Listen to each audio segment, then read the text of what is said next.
The following Friday's discussions, European officials have now said that efforts to de-escalate the Iranian and the Israeli war through diplomacy will persist.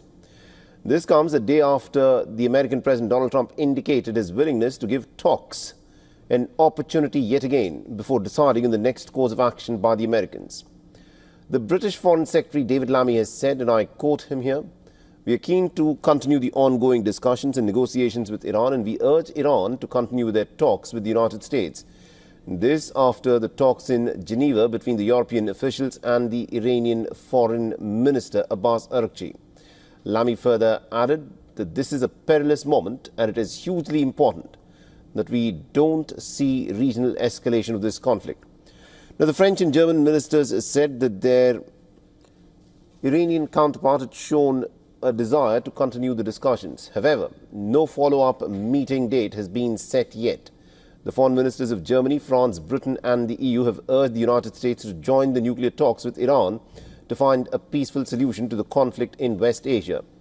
The United Nations Secretary General Antonio Guterres has warned that an escalation in the Israel-Iran confrontation might actually ignite a fire that no one can control. He's also urged all parties involved to give peace a chance, referring to the Israel-Iran conflict that has now extended and spilled over into the second week.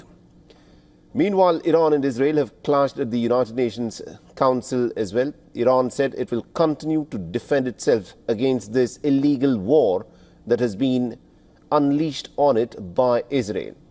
The Iranian ambassador to the United Nations, Amir Saeed Iravani, called out the Security Council to intervene, saying that we are alarmed by credible reports that the United States may be joining this war.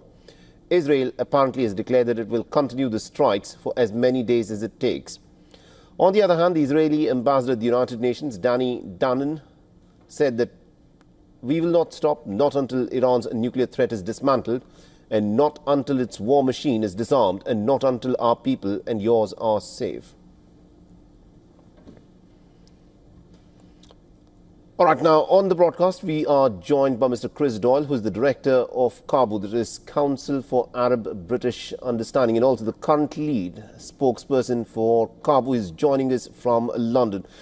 Mr. Doyle, thank you very much indeed for joining us here on WION. Now, I want you to weigh in on these negotiations or talks that are being held between these European powers and Iran. You know, the fact that the JCPOA back in 2015 had included these European nations as well, which was unilaterally violated by Donald Trump in 2018. And this time round, these European nations seem to have very little say or leverage on the state of Israel. Is there any point that there are these talks that are even being held? There's certainly a point, because there's extremely high stakes given the reckless nature of the Israeli aggression on Iran and all the myriad potential consequences that could arise from it and are arising from it. So Europe, which the key European powers that have largely been absent from the scene over the last... Mr. Doyle, I want to just interrupt you there. We have Donald Trump who's just addressing the media. Yeah, let's listen in to Donald Trump. The big one is India and Pakistan. I should have gotten it 4 or 5 times. I should get it for the... I would think the Abraham Accords would be a good one too. They won't give me a Nobel Peace Prize because they only give it to liberals. Would you support Iran being able to have nuclear, or would you support Iran being able to have civilian nuclear energy capabilities up to 3.76%? You know, they're sitting on the top of one of the largest piles of oil in the world. I just don't know why they need that for civilian work. You know, it's one thing for certain countries to say, hey, I want to have a certain amount where I can go nuclear a little bit because we need it for electricity, we need it for air conditioners, etc. But when you're sitting on one of the largest oil piles anywhere in the world, it's a little bit hard to see why you need that. Yeah. Proxies would wage terror attacks against American targets abroad if you order military action. We're always concerned about that, and we have to take them out and be very strong. You're even in danger talking to me right now. Do you know that? You are in danger talking to me right now. So I should probably get out of here, but you guys are actually in danger. Can you believe it? One more. Is it still your expectation that NATO countries spend 5% of their GDP on defense spending? Well, I think they should do that. I don't think we should. but I think they should. We've been supporting NATO so long. In many cases, I believe paying almost 100% the cost. So I don't think we should, but I think that the NATO countries should, absolutely. What, like Spain decides not to? Well, NATO's going to have to deal with Spain. Spain's been a very low payer. They were always a very low payer. They were either good negotiators or they weren't doing the right thing. I mean, I think Spain has to pay what everybody else has to pay. Spain has been notorious for low pay. You know who else was a low payer, just about the lowest? A place called Canada. Because Canada said, why should we pay when the United States will protect us free? And they've been right about that. ICE. Ukraine, you've been making progress towards a peace deal, but I don't know if you know this, but Lindsey Graham and Mike Pompeo were there on the ground in Ukraine, seemingly doing the opposite, trying to provoke the Ukrainians to keep fighting. What do you think of that? Well, we're going to see, and people have to be very careful with what they say. They got to be very careful with their mouth, because their mouth can get them into a lot of trouble. One more. ICE. ICE has said that they're trying to arrest up to 3,000 individuals a day. There are some communities that are saying they are fearful of being wrongfully detained or separating some families, even if they are undocumented. Is the fear in some of these communities worth the deportations of these undocumented individuals, a mass deportation program? It's a tough subject because, look, we have farmers. I love farmers. I won 80%, 85% of the farmers, and I love them, and I'm never going to do anything to hurt our farmers. And you can also say the leisure business, etc. There are some businesses where you have a disproportionate amount of people that are the people that you're talking about. At the same time, we have to get the criminals out of our country. And we're looking at doing something where, in the case of good, reputable farmers, they can take responsibility for the people that they hire and let them have responsibility, because we can't put the farms out of business. And at the same time, we don't want to hurt people that aren't criminals. Most of the people that came in over the last 3 years under Biden, I would say probably 3.5 to 4 years, those people, you have a lot of criminals, you have a lot of, I mean, we're looking at that very closely. You've had people that have worked on farms for 20 years. It's very hard to go in there and say, you know, you're coming out. But we're going to let the farmers take responsibility. They're great people. They'll do it. They know the good and the bad. So the hard part about this is not like a normal war where people wear uniforms.